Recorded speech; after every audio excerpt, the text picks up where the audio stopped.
बिस्मिल्लाहिर्रहमानिर्रहीम। महताब हैदर एक नए एपिसोड के साथ आपकी खिदमत में हाजिर है।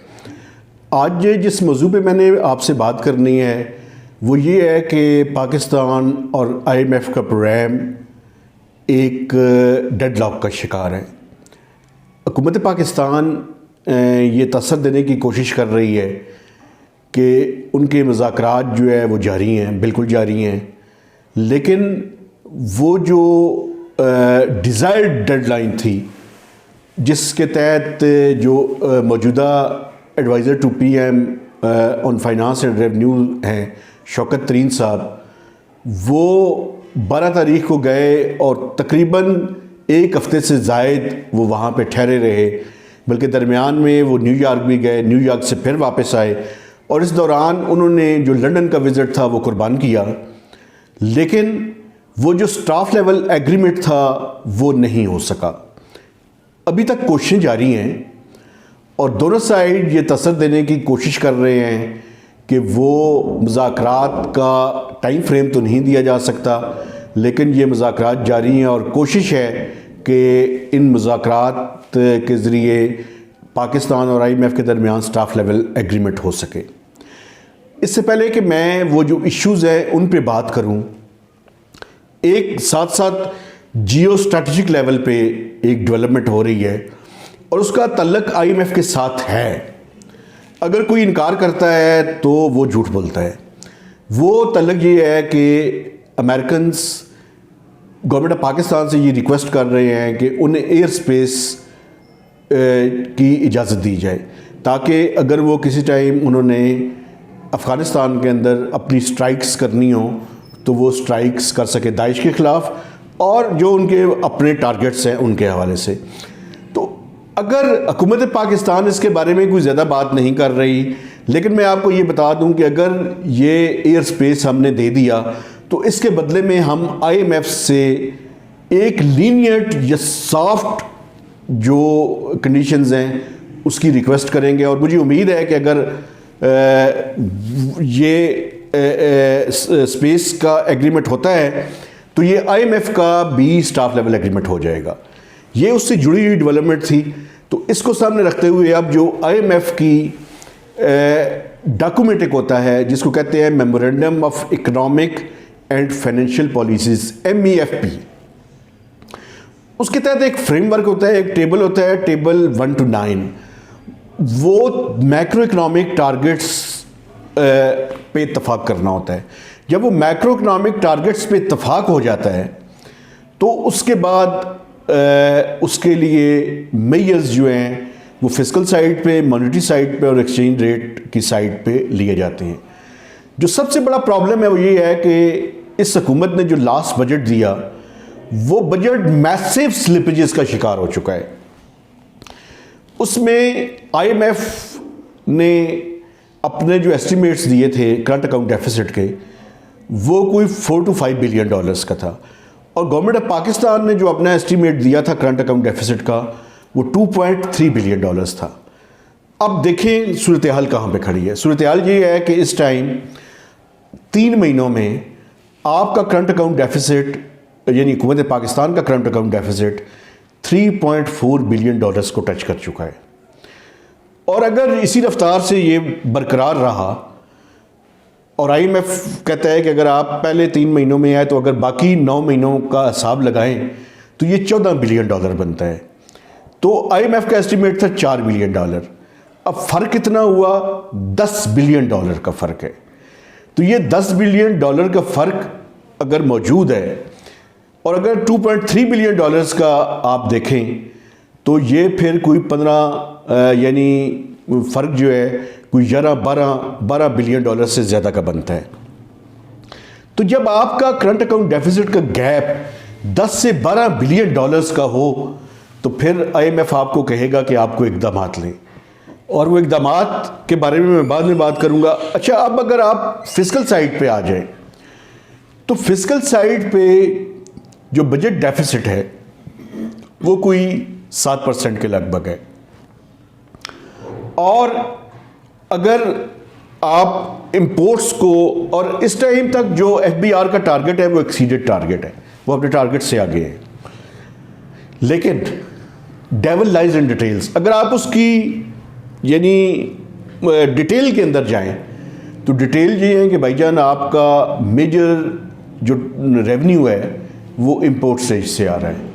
कुछ 55% रेवेन्यू जो है वो आपका आ रहा है इंपोर्ट से। आपकी डोमेस्टिक जो सेल्स टैक्स की ग्रोथ है वो ऑलमोस्ट स्टैग्नेंट है, यानी इकोनॉमिक एक्टिविटी से नहीं आ रहा, वो सारा के सारा इंपोर्ट से आ रहा है। तो अगर आपकी इंपोर्ट स्लो डाउन होती हैं तो आपका रेवेन्यू भी जो है वो नीचे आ जाएगा। उसके अलावा जो सबसे बड़ा गैप है वो नॉन टैक्स रेवेन्यू की साइड पे है। आपकी जो पेट्रोलियम लेवी है उसका टारगेट आपने रखा हुआ है 610 अरब रुपए, और वो आप इस टाइम 5-5.5 रुपए पे आपने वो लेवी जो है वो रखी हुई है। तो आपका कोई कम से कम 500 अरब रुपए का या 450 से 500 अरब रुपए का शॉर्टफॉल उससे आता है।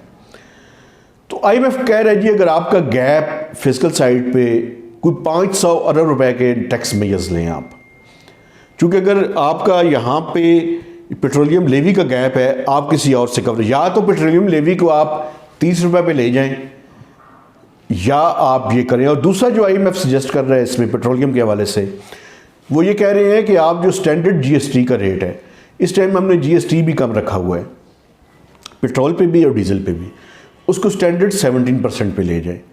लेकिन प्रॉब्लम ये है कि जितने बजट मेकर्स थे उन्होंने जब बजट बनाया था तो उन्होंने मैक्सिमम 65, 70 और 75 से आगे तो किसी ने सोचा ही नहीं था कि जो इंटरनेशनल मार्केट है उसमें ऑयल की प्राइसेस इससे ऊपर चली जाएंगी।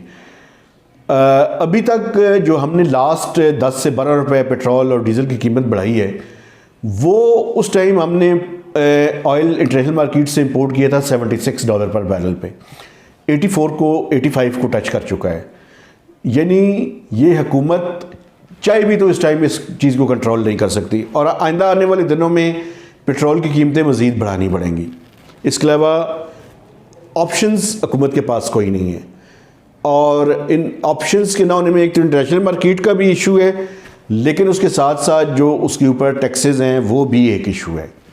तो इस पे मज़ीद इन्फ्लेशन के लिए आप तैयार रहें।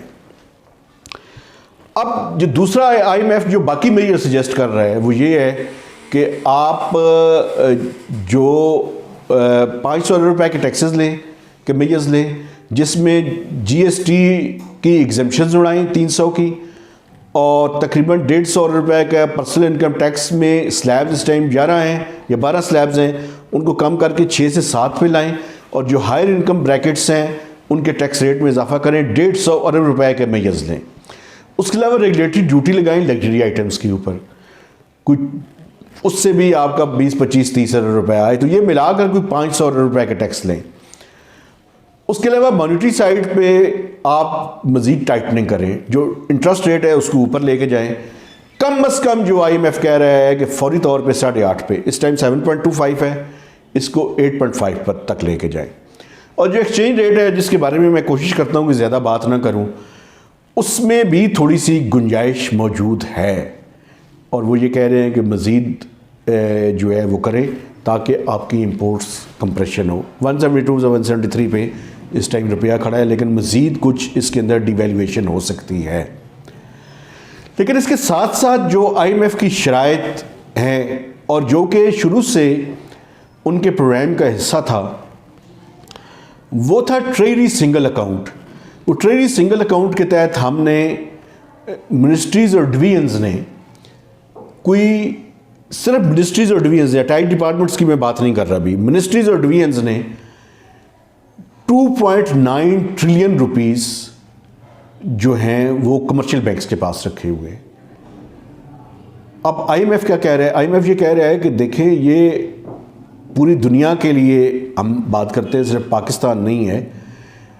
ये जो सिंगल अकाउंट है उसकी वजह ये है कि गवर्नमेंट के जो पैसे हैं वो आपने रखे हैं, आप यूटिलाइज नहीं कर रहे। वो मिनिस्ट्रीज़ और डिवीजन्स उन्होंने प्राइवेट बैंक्स में क्यों रखे हुए हैं? 2-3 मकासद हैं, उनको फ़ायदे हैं, मैं आपको बताता हूँ। वो मिनिस्ट्रीज़ और डिवीजन्स पे मार्कअप वसूल करती हैं।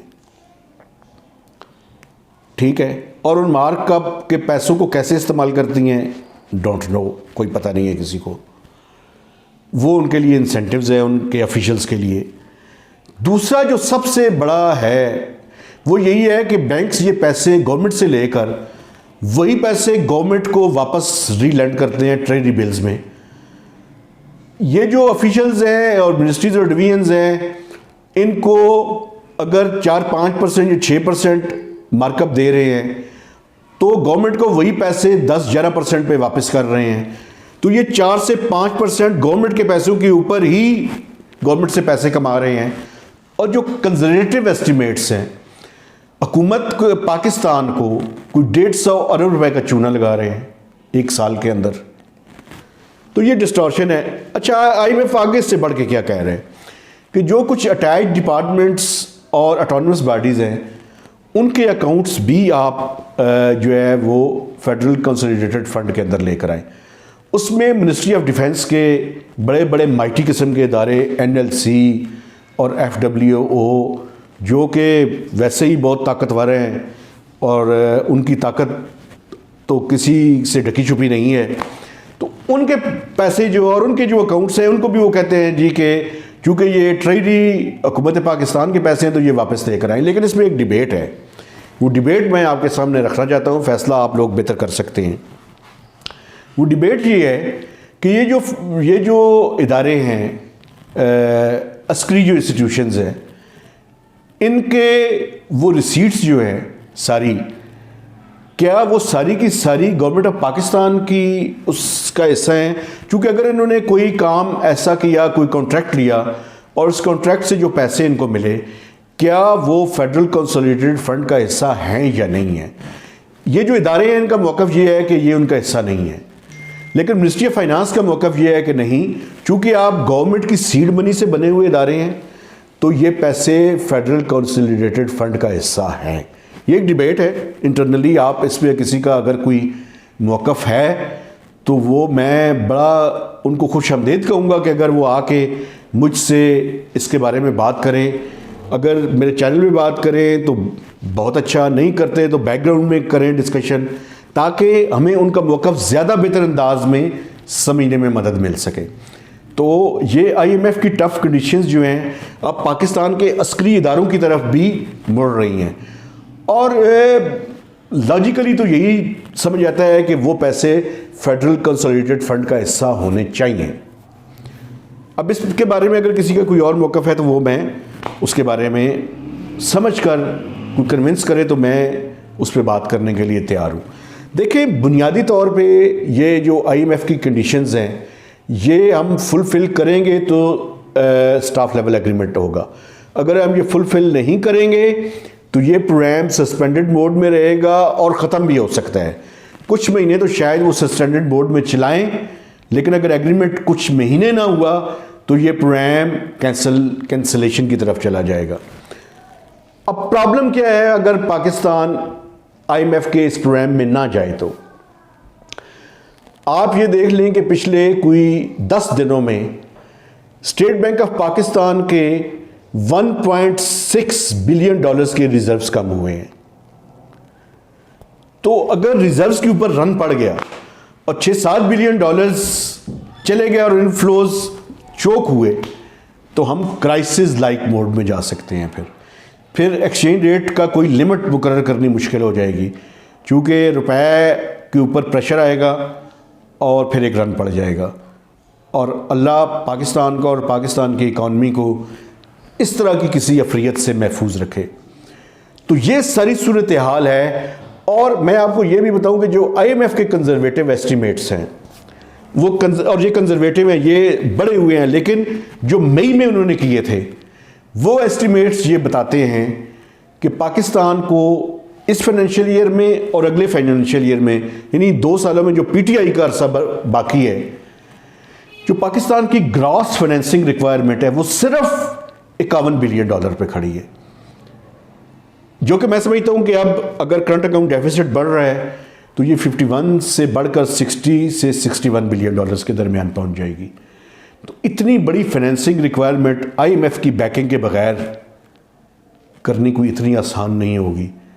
और हम फिर जहाँ से शुरू हुए थे वहीं पे पीटीआई छोड़ के जाएगी और नेक्स्ट आने वाली गवर्नमेंट कहेगी कि ख़जाने में कुछ नहीं था और हमें मजबूरन आईएमएफ के पास वापस जाना पड़ा। और फिर जब हम मजबूर होकर आईएमएफ के पास जाएंगे तो आइंदा आने वाली हुकूमत के नाको चने वो चबवा देंगे। ये मैं आपको अभी से प्रेडिक्ट कर रहा हूँ। तो अल्लाह पाकिस्तान को और पाकिस्तान की इकॉनमी को इस मुश्किल सूरत हाल से हमें निकालने की तौफीक दे। तो नए वीलॉग तक मेहताब हैदर को इजाज़त दीजिए। खुदा हाफिज़।